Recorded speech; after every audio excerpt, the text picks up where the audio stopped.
Catecismo de la Iglesia Católica.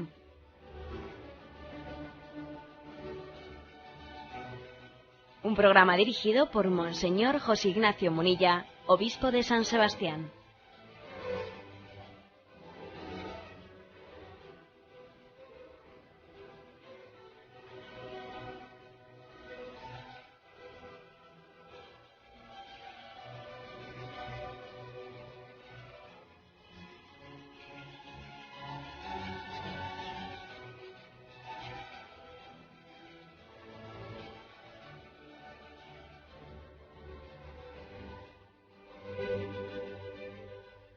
Un cordial saludo a todos los oyentes de Radio María. Un día más, con la gracia del Señor, proseguimos el comentario del Catecismo de nuestra Madre, la Iglesia. Ayer habíamos explicado, dentro del apartado del sacramento del bautismo, lo que eran las prefiguraciones del bautismo en el Antiguo Testamento. ¿Qué imágenes hay en el Antiguo Testamento que están adelantando, están prefigurando, están ya simbolizando lo que estaba por llegar? Pues hablábamos del Arca de Noé, del paso del Mar Rojo y de otros pasajes del Antiguo Testamento que están ya evocando, la Iglesia los interpreta, los lee, los proclama, pues como una prefiguración del bautismo que estaba por llegar. Bien, y ahora dedicamos el programa de hoy a el bautismo de Jesucristo en el río Jordán. Son 3 puntos, del punto 1223 al 1225. Y dice así el primer punto. Todas las prefiguraciones de la antigua alianza culminan en Cristo Jesús. Comienza su vida pública después de hacerse bautizar por San Juan Bautista en el Jordán. Y después de su resurrección, confiere esta misión a sus apóstoles. Y pues, y hace discípulos a todas las gentes, bautizándolas en el nombre del Padre, y del Hijo, y del Espíritu Santo, y enseñándoles a guardar todo lo que os he mandado.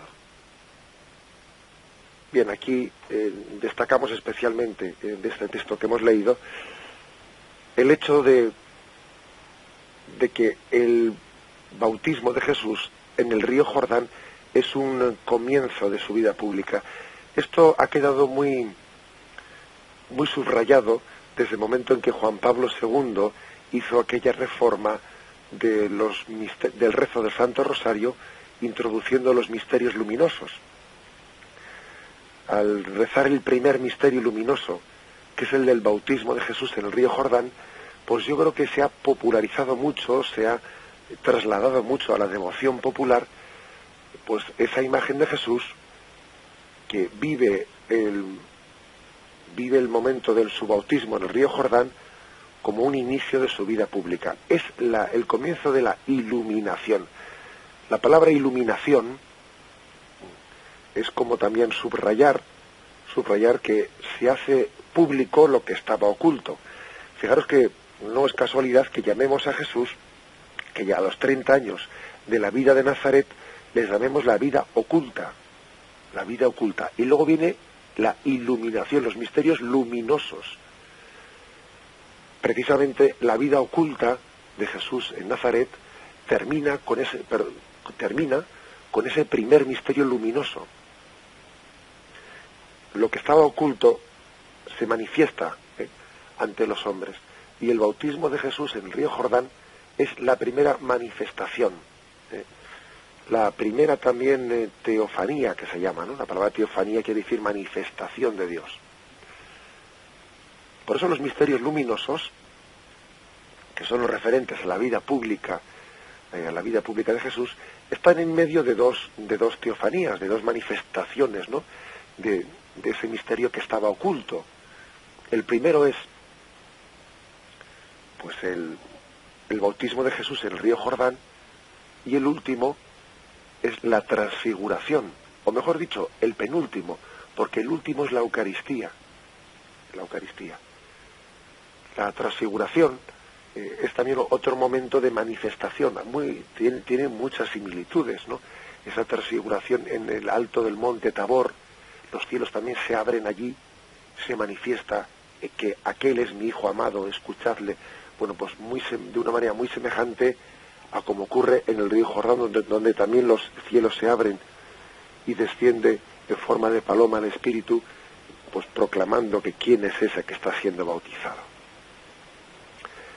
Así pues, el bautismo de Jesús en el río Jordán es un misterio luminoso con el que termina una vida oculta y comienza a revelarse de una forma también que nos ilumina, o sea, nos pasa a nuestro conocimiento, a nuestro entendimiento, incluso a nuestros sentidos, la percepción de ese Jesucristo que se manifiesta. Al mismo tiempo, vamos a leer el texto, Mateo 3:13. Después aparece Jesús, que viene de Galilea a Jordán, donde Juan, para ser bautizado por él. Pero Juan trataba de impedírselo. ¿Soy yo el que necesita ser bautizado por ti, y tú vienes a mí? Jesús le respondió: déjame ahora, pues conviene que así cumplamos toda justicia. Lo que más nos sorprende, lo que más nos rompe nuestros esquemas, pues es el hecho de que Jesús quisiese quisiese manifestar su divinidad, pues de una forma unida a un signo que hacía Juan Bautista, que era un signo de conversión de los pecadores, ¿no? Y dice uno, pero bueno, porque es que no sé si caemos en cuenta que ponerse en aquella cola de personas que se iban a bautizar, pues suponía ser exteriormente percibido como un pecador. Como un pecador, claro. Pues Jesús tenía delante de suyo en aquella cola a una persona que iba a pedir perdón por sus abundantes pecados, y detrás suyo tenía a otro que estaba en la misma circunstancia, y claro, cualquiera que pudiese ver a Jesús puesto en la cola de quienes se acercaban a Juan el Bautista, pues podía percibir un pecador más, un pecador más. Lo que es sorprendente es que Jesús quiera, ¿no?, tener ese momento de manifestación, de iluminación, pues mezclado, o sea, con unas formas externas que podrían, ¿no?, que podrían, como se dice popularmente, mancharle, que le podían pringar. Uno se queda se queda ensuciado pues por manifestarse públicamente en medio de pecadores, como cuando Jesús también pues tomó la costumbre de entrar en casa de los pecadores y comer con ellos, etcétera. A algunos les hizo sospechar de que si éste come con los pecadores es que es un pecador más. Digo que llama la atención el hecho de que Jesús tomase un camino que pues muchas personas le podrían haber dicho, y de hecho se lo dijeron, que era, pues que estaba tomando un camino en el que él mismo pues, se manifestaba, o podía parecer, ¿no?, que se estaba manifestando como pecador delante de los hombres. Jesús, sin embargo, no corre ese riesgo, no tiene empacho, como se dice, ¿no?, de correr ese riesgo de ser percibido como pecador, de que le salpique nuestro pecado, nuestra fama, de que le salpique. Jesús corre con ese riesgo porque él, cuando va en busca de la oveja perdida, pues la carga sobre sus hombros, y si está sucia, ¿no?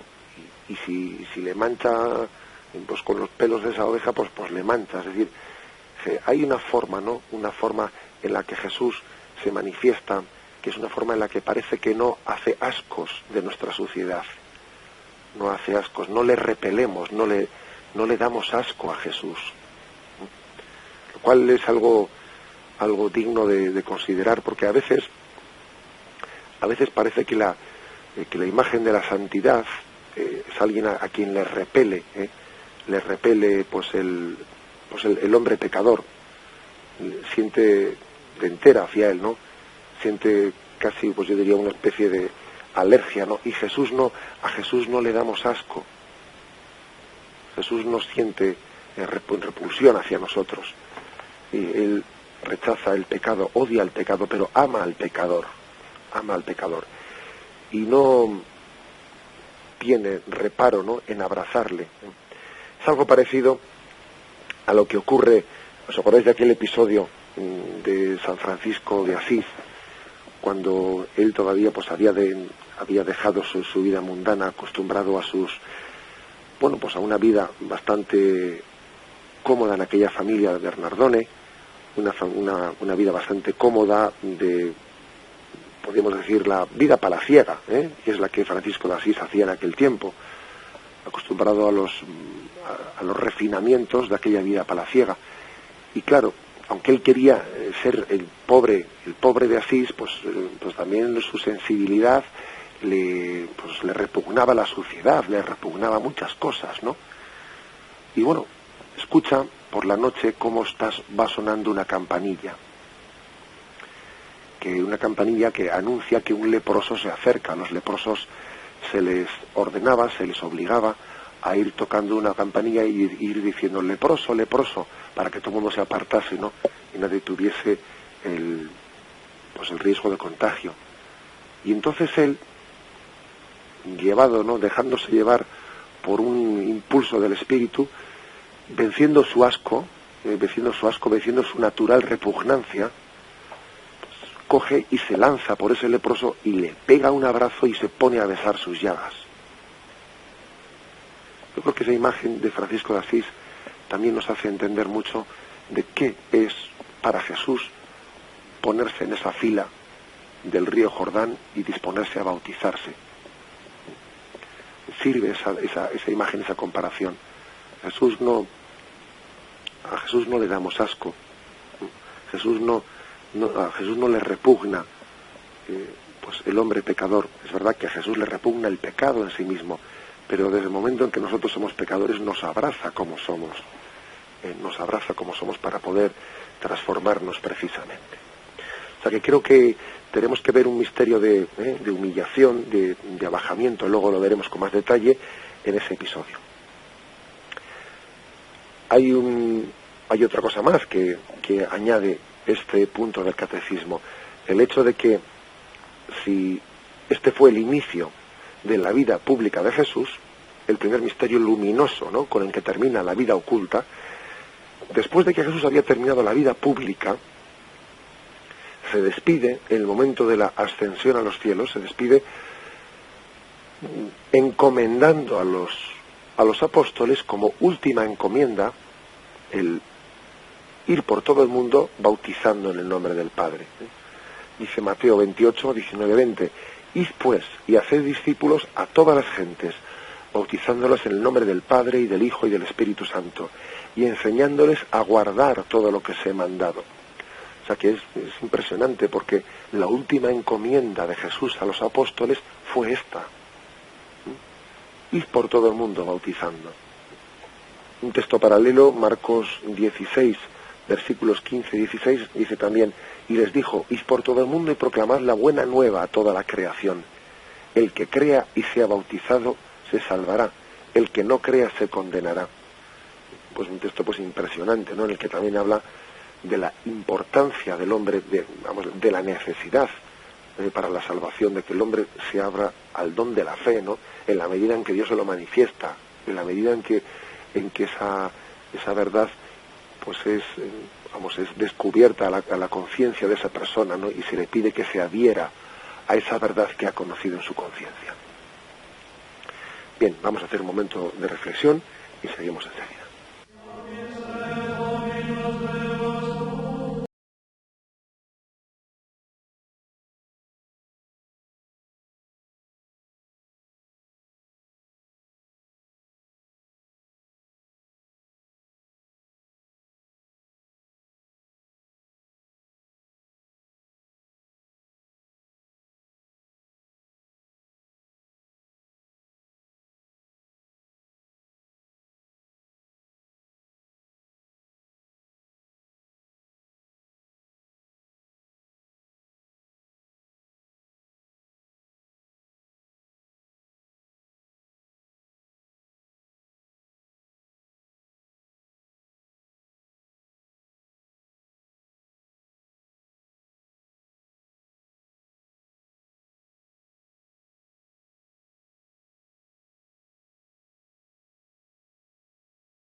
El punto 1224 dice así: nuestro Señor se sometió voluntariamente al bautismo de San Juan, destinado a los pecadores, para cumplir toda justicia. Este gesto de Jesús es una manifestación de su anonadamiento. El espíritu que se cernía sobre las aguas de la primera creación desciende entonces sobre Cristo como preludio de la nueva creación, y el Padre manifiesta a Jesús como su Hijo amado. Bien, aquí creo que hay dos o tres cosas importantes para explicar en este punto. Lo primero es que nos llama la atención el hecho de que en ese texto de Mateo 3:15, se hable de que de esta forma Jesús cumplía toda justicia. Jesús le dice a su primo Juan: déjame ahora, pues conviene que así cumplamos toda justicia. ¿Qué significa eso de justicia? ¿Qué quiere decir Jesús? Claro, parece que es normal, ¿no?, lo que Juan Bautista le dice a Jesús: bautizarme yo a ti, pero si eres tú el que me tienes que bautizar a mí. Por cierto, algo tan parecido, ¿no?, a lo que le dice Pedro a Jesús en la última cena: limpiarme los pies tú a mí, si soy yo el que tengo que limpiarte los pies a ti. Un texto verdaderamente similar, ¿verdad? Y bueno, y es misteriosa la respuesta de Jesús: déjame, conviene que se cumpla toda justicia, que así cumplamos toda justicia. ¿Qué quiere decir eso, no? La palabra justicia, para que la entendamos correctamente, pues no significa lo que nosotros entendemos por justicia, que es el reparto equitativo de las cosas, ¿no? No se refiere a eso. En la Sagrada Escritura, la palabra justicia es sinónimo de justificación, o sea, de santificación. Justicia es sinónimo de santidad en la Sagrada Escritura. Por eso, cuando decimos que Jesús nos justifica, quiere decir que nos santifica, nos hace santos, no nos justifica. Bien, desde ese punto de vista, en el que la palabra justicia significa santidad, se entiende mejor esto cuando le dice: soy yo el que necesita ser bautizado por ti y tú vienes a mí. Jesús le respondió: déjame ahora, pues conviene que así cumplamos toda justicia. Pues en el fondo es lo mismo que le responde Jesús a Pedro en la última cena: es que si no te lavo, no tienes parte conmigo, necesitas santificarte, tenemos que cumplir toda justicia, es decir, tenemos que proceder a la santificación, a la obra de la santificación, a la obra de la santificación. Si Jesús se deja bautizar, pues ciertamente no es porque él necesite ese bautismo, porque todos sabemos, bueno, pues que el bautismo tiene pues una serie de finalidades, ¿no? Una es la de perdonarnos el pecado. Jesús no tenía pecado alguno para ser perdonado. Segundo, otra finalidad del bautismo es hacernos hijos de Dios. Jesús no necesitaba ser hijo de Dios por adopción, porque era hijo natural de Dios, o sea, es el verdadero hijo de Dios, ¿no? Incluso también nosotros decimos pues que el bautismo nos hace miembros de la Iglesia. Jesús no es que fuese miembro de la Iglesia, Jesús era su fundador, ¿no? La Iglesia es su cuerpo místico, él es la cabeza y la Iglesia es su cuerpo místico. Luego, en el caso de Jesús, no cabe decir que el bautismo pues sea recibido ni para hacerse hijo de Dios, ni para perdonar sus pecados, ni para ser miembro de la Iglesia, ¿no? Entonces, ¿cómo es que le dice Jesús a Juan Bautista: conviene que se cumpla así toda justicia? Bueno, pues quiere decir, conviene que Jesús inaugure de esta forma un sacramento de santificación.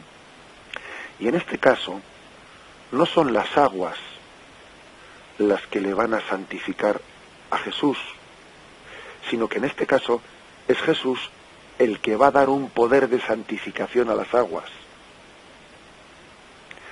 Es como que hay que decir, Jesús en este caso está inaugurando el sacramento, está dando el poder regenerador a ese sacramento.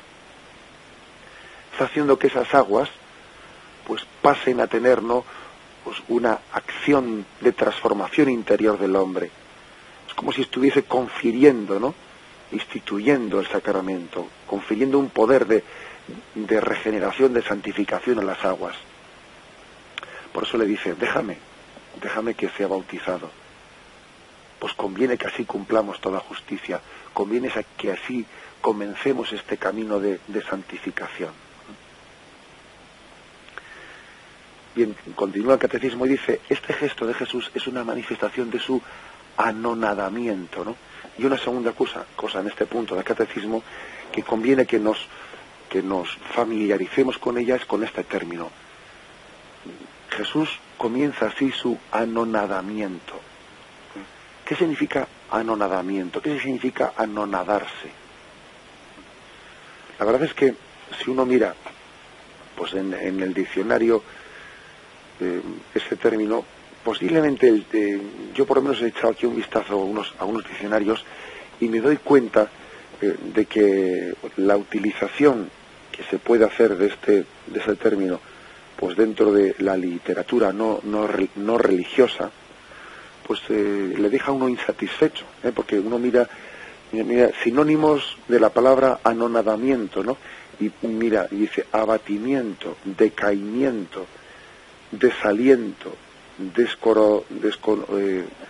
descorazonamiento, hundimiento. Bueno, se puede entender, ¿verdad? Pero no se trata, cuando se dice que Jesús se anonadó, pues no quiere decir que se desalentó o se descorazonó, no. La palabra anonadamiento, más bien significa, es como la última consecuencia de la encarnación, del abajamiento de Dios. Es la última consecuencia de ese entrar Jesús, de querer salvarnos haciéndose semejante a nosotros.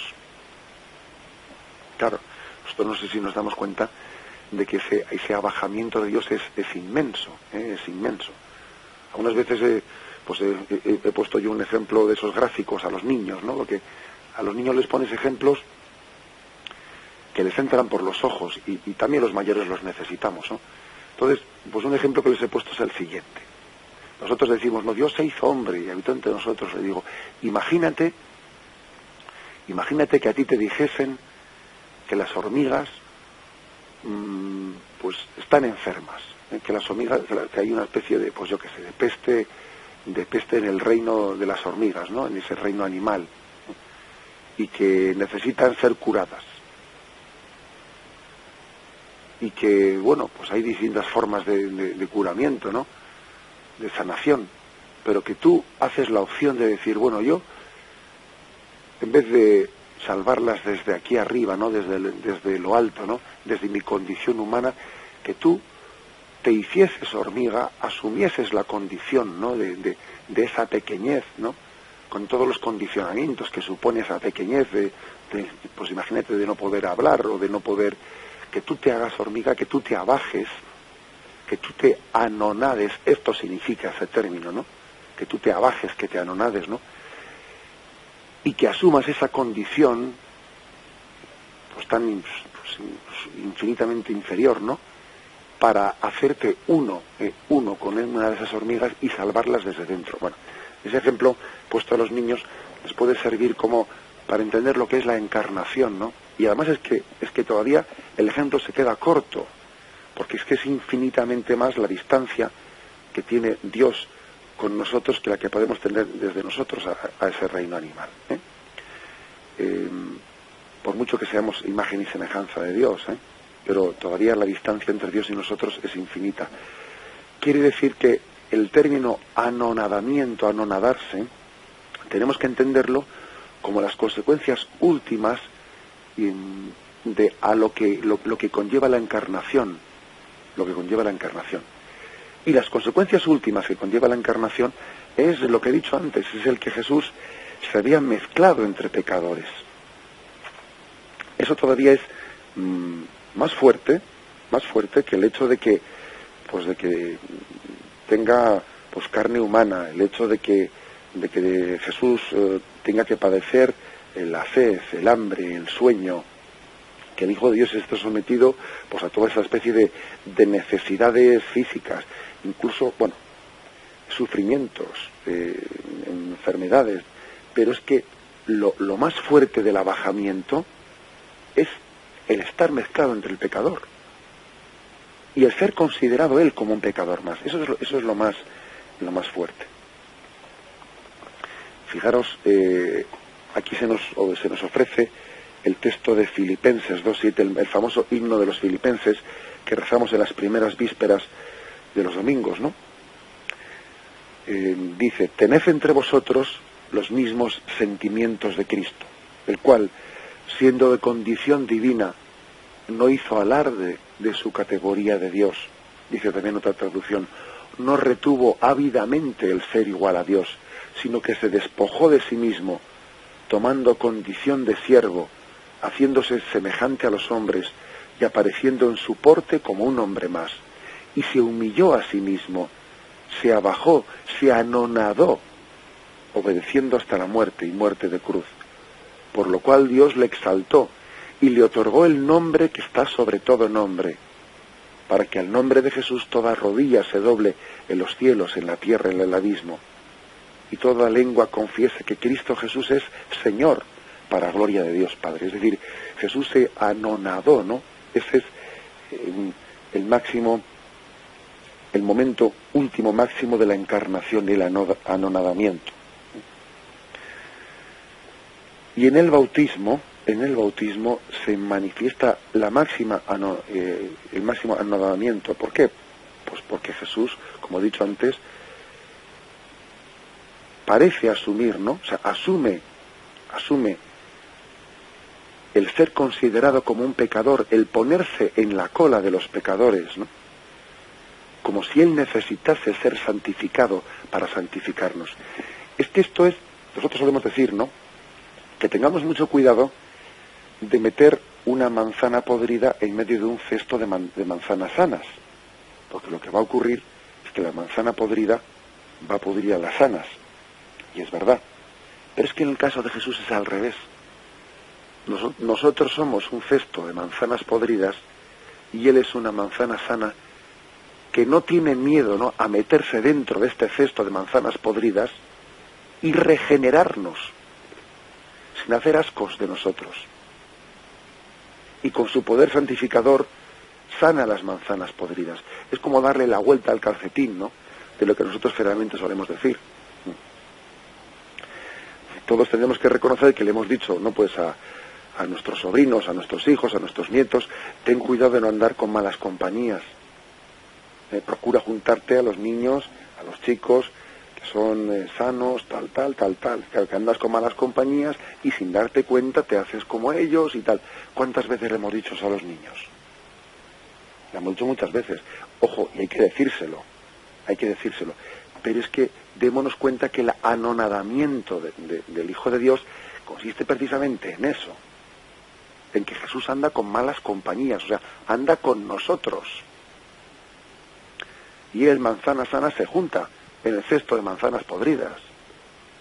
Tenemos que, yo diría, maravillarnos, ¿no?, de que Jesús no haga ascos de estar en esa fila del río Jordán, de que Jesús abrace, ¿no?, la condición humana, que es una condición pecadora. El texto de este punto que hemos leído prosigue y dice: el Espíritu que se cernía sobre las aguas de la primera creación desciende entonces sobre Cristo como preludio de la nueva creación, y el Padre manifiesta a Jesús como su Hijo amado. Dice Mateo 3, 16, 17: bautizado Jesús, salió del agua, y en esto se abrieron los cielos, y vio al Espíritu de Dios que bajaba en forma de paloma y venía sobre él. Y una voz que salía de los cielos decía: este es mi Hijo amado, en quien me complazco. Con lo cual, en esta manifestación, ¿no?, en esta teofanía, que tiene lugar inmediatamente después, ¿no?, de que Jesús pues ha sido puesto, como os he dicho antes, mezclado entre los pecadores, después de que Jesús sea anonadado entre ellos, ¿no? En esta manifestación se está recordando que ha comenzado la segunda creación. Hay dos creaciones, ¿no? La creación de Adán, la creación natural, y la segunda creación es la creación en Cristo, la creación sobrenatural. La primera creación es la que nos pasó de la nada a la existencia, y la segunda creación es la que nos pasó de la condición pecadora a ser santificados. Y es mayor la segunda creación que la primera. No os olvidéis de aquel texto que dice, ¿no? ¿Qué es más? ¿Decirle a este, tus pecados son perdonados, o decirle, levántate, coge tu camilla y echa a andar? ¿Qué es más? Perdonar los pecados que curarle a un paralítico. Es mucho más la segunda creación que la primera, es mucho más la creación a una vida nueva sobrenatural, a una vida de gracia, que a una, que meramente una sanación física que en sí mismo no supone nada, porque uno se puede sanar físicamente pues para luego condenarse, vamos a ser claros, incluso para que esa facultad física que se te ha devuelto en una sanación igual la utilices para mal. O sea que es muchísimo más la sanación, el vivir en gracia, que lo segundo. Bien, este es pues, ¿no? Es la segunda creación. El preludio de la nueva creación es el bautismo de Jesús en el río Jordán. Ese es el preludio. Ahí comienza la segunda creación. Bien, vamos a hacer un momento de reflexión y continuamos enseguida.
El punto 1225, con el que concluimos, dice así: en su Pascua, Cristo abrió a todos los hombres las fuentes del bautismo. En efecto, había hablado ya de su pasión que iba a sufrir en Jerusalén como de un bautismo con que debía ser bautizado. Fijaros esta expresión de Jesús, ¿no? Él dice, con un bautismo he de ser bautizado, ¿no? Curiosamente, le llama a su muerte bautismo. Curioso, ¿eh? Creo que de esto tenemos que meditar y darle unas vueltas, porque ¿qué significa?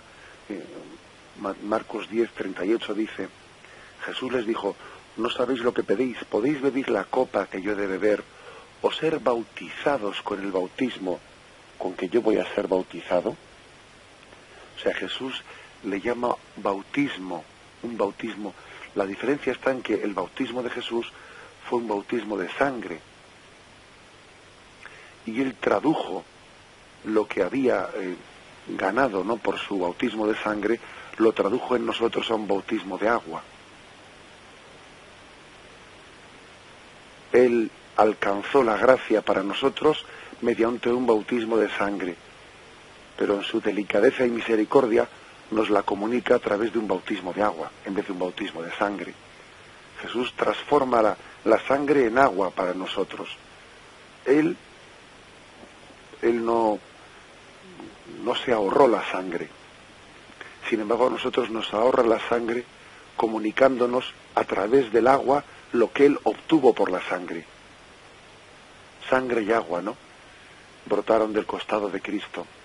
A mí me impresiona profundamente que de esos dos elementos, sangre y agua, Jesús tomó la sangre y nos dio a través del agua lo que él había realizado, la redención que él había obtenido a través de la sangre.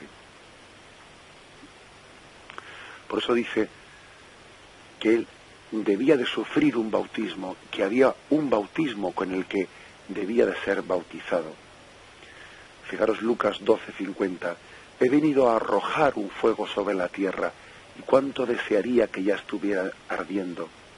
Con un bautismo tengo que ser bautizado, y qué angustiado estoy hasta que se cumpla. Para Jesús, pues, la palabra bautismo es una palabra angustiosa, es una palabra terrible. Nosotros, la palabra bautizo, pues para nosotros es todo una fiesta, ¿no?, todo un gozo. El día del bautismo, pues vestimos nuestras mejores galas y hacemos una fiesta familiar, y es un día de gozo, y lanzamos los caramelos a la salida de la iglesia, ¿no? Pero fijaros que para Jesús la palabra bautismo es una palabra dramática.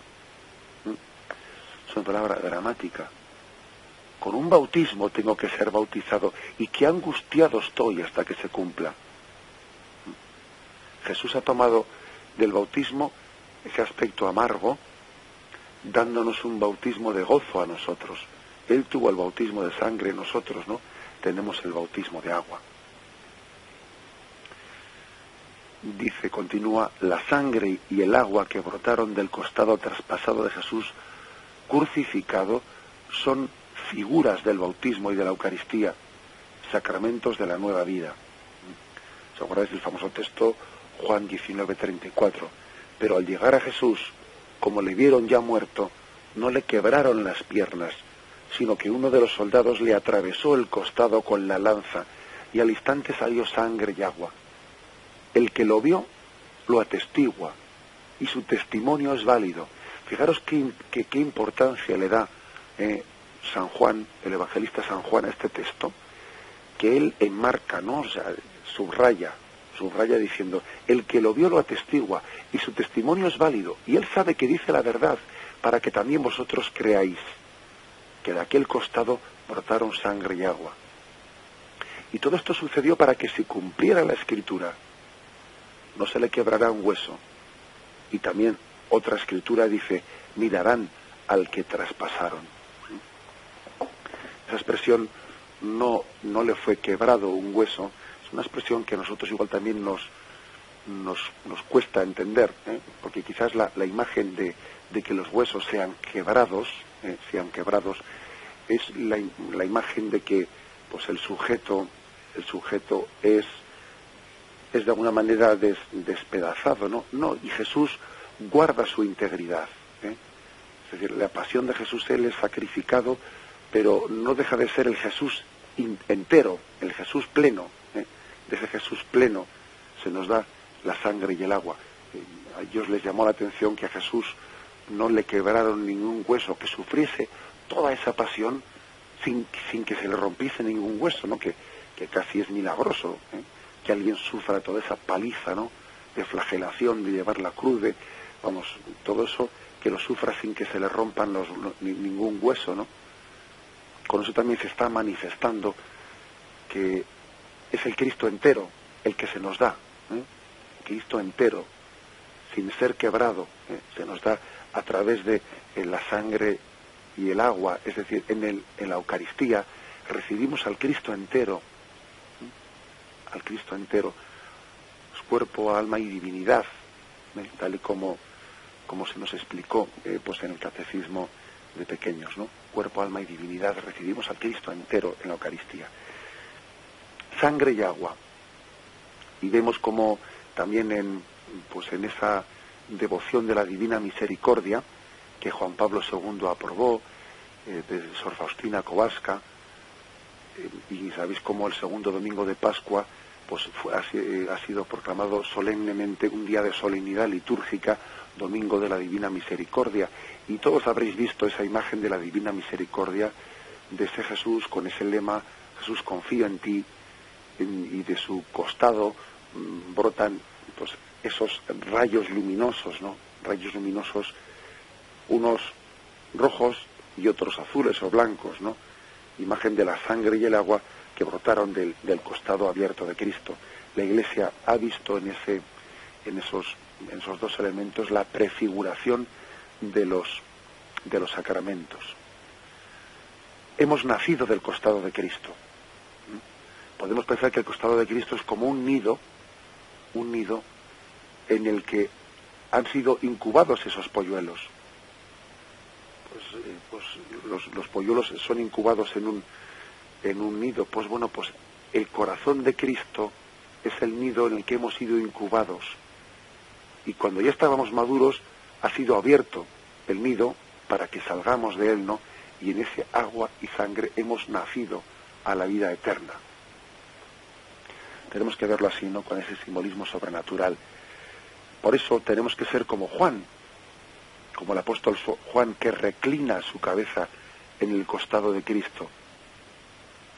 Que es algo así como cuando nosotros, un día haciendo un poco de mimos con la madre, ¿no? Pues nos reclinamos en ella, en ese cuerpo que nos tuvo en su interior, en ese cuerpo que nos dio a luz. Pues algo así hace Juan Evangelista en la última cena se reclina en el corazón de Cristo, como diciendo, de ese corazón, en ese nido yo fui incubado, de ese nido nací a una vida eterna, ¿no? Y ahora me reclino en ese costado de Cristo, haciendo memoria de ello y gozando ese momento. Creo que también tenemos que vivir esa intimidad que se nos da en el corazón de Cristo. La sangre y el agua, pues, son figura de los sacramentos del agua y el bautismo. Tenemos un texto que vamos a leer, 1 Juan, capítulo 5, versículos 6 al 8. Este es el que vino por el agua y la sangre, Jesucristo. No solamente en el agua, sino en el agua y en la sangre. Y el Espíritu es el que da testimonio, porque el Espíritu es la verdad. Pues tres son los que dan testimonio: el Espíritu, el agua y la sangre. Y los tres convienen en lo mismo. Impresionante esto, ¿eh? Tres son los que dan testimonio: el Espíritu, el agua y la sangre. Quiero decir que están testimoniando, se está dando testimonio de quién es Jesucristo, cuál es la finalidad de que Él haya venido a nosotros, o sea, qué está haciendo en la cruz, qué está haciendo allí en el río Jordán, etcétera. Bueno, pues los que dan testimonio son el Espíritu, el agua y la sangre.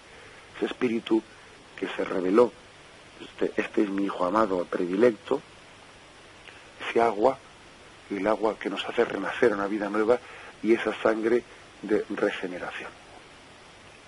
Concluye el catecismo recordándonos aquel texto de Nicodemo, Juan 3:5. Nicodemo fue por la noche a visitarle a Jesús. Rabí, sabemos que has venido de Dios como maestro, porque nadie puede realizar las señales que tú realizas. Jesús le respondió: en verdad te digo, el que no nazca de lo alto no puede ver el reino de Dios. Dícele Nicodemo: ¿cómo puede uno nacer siendo ya viejo? ¿Puede acaso entrar otra vez en el seno de su madre y nacer? Respondió Jesús: en verdad te digo, el que no nazca del agua y del Espíritu no puede entrar en el reino de Dios. Lo nacido de la carne es carne, lo nacido del Espíritu es espíritu. No te asombres de que yo te haya dicho: tenéis que nacer de lo alto. Así pues, el bautismo es como volver a entrar en el seno de la madre, que es el corazón de Cristo, y volver a nacer de allí, como quiso hacer San Juan Evangelista en la última cena, ¿no? Como hemos dicho, volver a entrar en ese corazón y volver a nacer de nuevo. Termina San Ambrosio diciendo, un texto de San Ambrosio: considera dónde eres bautizado, de dónde viene el bautismo, de la cruz de Cristo, de la muerte de Cristo. Ahí está todo el misterio. Él padeció por ti, en Él eres rescatado, en Él eres salvado. Pues así tenemos que ver el sacramento del bautismo, sí, como algo gozoso, por supuesto, ¿no? Pues es lícito que también tengamos esa celebración de gozo y de fiesta, pero veámoslo también como algo dramático al mismo tiempo, porque al mismo tiempo el bautismo es un rescate. Somos rescatados, ¿no?, de una esclavitud, de unas cadenas, y somos rescatados a un precio muy alto, con un bautismo de sangre por parte de Jesús. Bien, dejamos aquí esta la explicación de hoy, y de estos 3 puntos me despido con la bendición de Dios Todopoderoso. Padre, Hijo y Espíritu Santo, descienda sobre vosotros. Glorificad al Señor con vuestra vida. Alabado sea Jesucristo.